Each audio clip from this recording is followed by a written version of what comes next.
पहाड़ी की चोटी पर बनी दादा साहब चोखा की मजार पर जो मांगा हुआ पूरा। नुह जिले की पुन्हाना विधानसभा के बड़े गांव में सुमार साहब चोखा गांव में दादा साहब चोखा की ऐतिहासिक मजार है। दूर दराज से लोग यहां मन्नत मांगने आते हैं। इतना ही नहीं, विधानसभा लोकसभा चुनाव में तो इस मजार पर सूबे के बड़े बड़े महारथी मुराद मांगने आते हैं। कई बार नेताओं की मुराद यहां पूरी भी हुई है। मजार करीब 500 वर्ष पुरानी है। उसी समय से साहब चोखा के नाम से गांव बसा, जो पहले खोरी के नाम से जाना जाता था। पूर्व सीएम ओपी चौटाला, केंद्रीय मंत्री राव इंद्रजीत सिंह, पूर्व मंत्री मोहम्मद इलियास, पूर्व विधायक स्वर्गीय चौधरी हामिद हुसैन, पूर्व मंत्री आफ्ताब अहमद, राज्य मंत्री रईसा खान सहित कई बड़े दिग्गज नेता यहां चुनाव प्रचार में आ चुके हैं। मन्नत मांगने वालों की तो कोई गिनती नहीं है। बड़कली पुन्हाना मार्ग पर बसा साहब चोखा गांव का यह मजार सैकड़ों फीट ऊंचाई पर बना हुआ है। इलाके में हिंदू मुस्लिम सभी धर्मों के लोग यहां मुराद मांगने आते हैं और चादर चढ़ाने आते हैं। मुगल बादशाह अकबर ने भी यहां मन्नत मांगी थी, तभी उसके घर में बच्चे की किलकारी लड़के के रूप में सुनाई दी थी। गांव वाले बताते हैं कि जब दादा साहब चोखा पहाड़ पर बैठे थे तो कुछ लोग उनसे पूछने लगे कि आप कौन हो, कहां से आए हो। बातचीत में ग्रामीणों ने दादा साहब चोखा से संतुष्टि हुई और उन्होंने बाकी गांव वालों को बताया कि चोखा आदमी है, यानी बढ़िया व्यक्ति है। उसी दिन से चोखा नाम पड़ गया।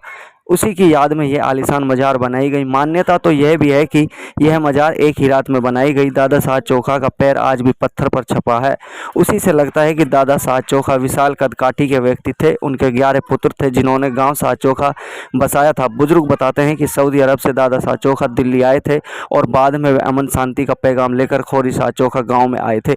मजार में विशाल दरवाजे हैं जिनको सरसों का तेल लगाकर आज भी सुरक्षित रखा गया है।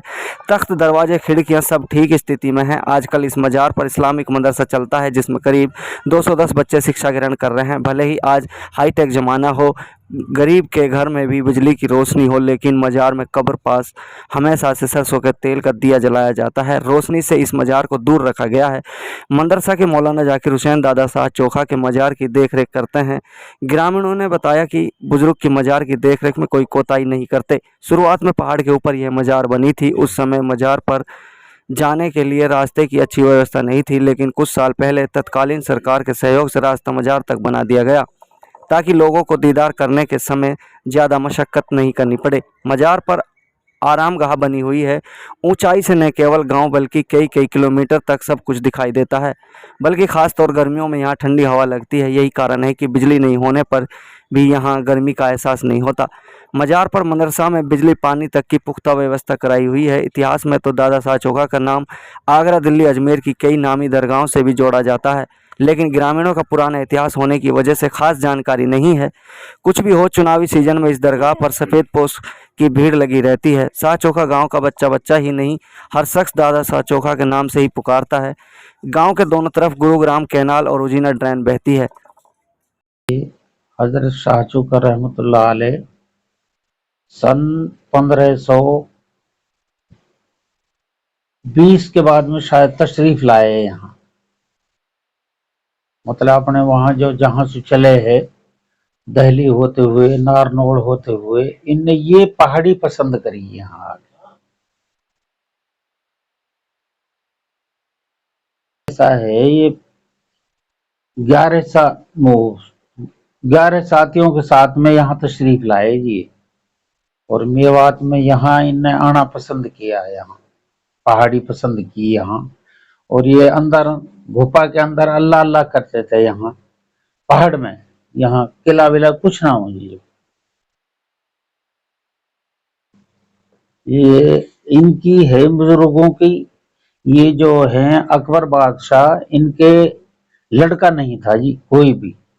एक तो सलीम चिश्ती रहमतुल्लाह अलैह, उनका नाम सलीम है, और ये कि यहाँ शेख सैयद अब्दुल फता नाम है इनका, पीछे से पुराना।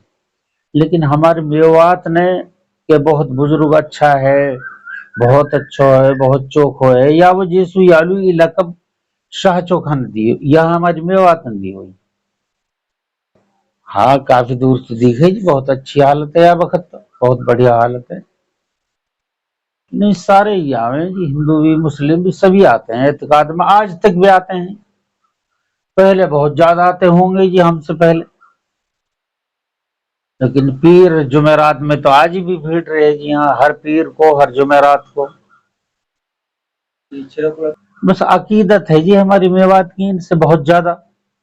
तो बहुत अल्लाह अल्लाह किया है इन्होंने, बहुत दीनदार है बेचारे, और दीनदारी की है और बहुत भारी वो करी है।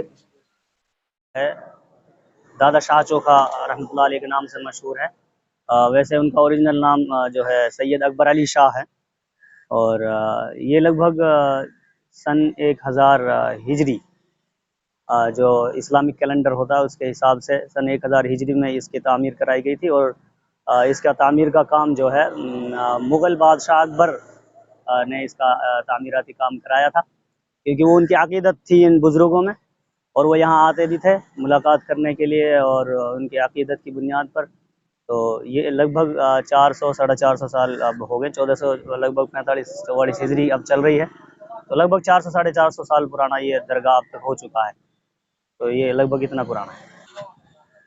ये बहुत पुरानी रिवायतें हैं। लोग अपनी हसरतों, मन्नतों और ख्वाहिशों को पूरा करने के लिए बुज़ुर्गों के जो है कदमों में आते हैं, और ख़ास तौर से जब चुनावी मौसम होता है तो उस वक्त सरगर्मियाँ ज़्यादा हो जाती हैं।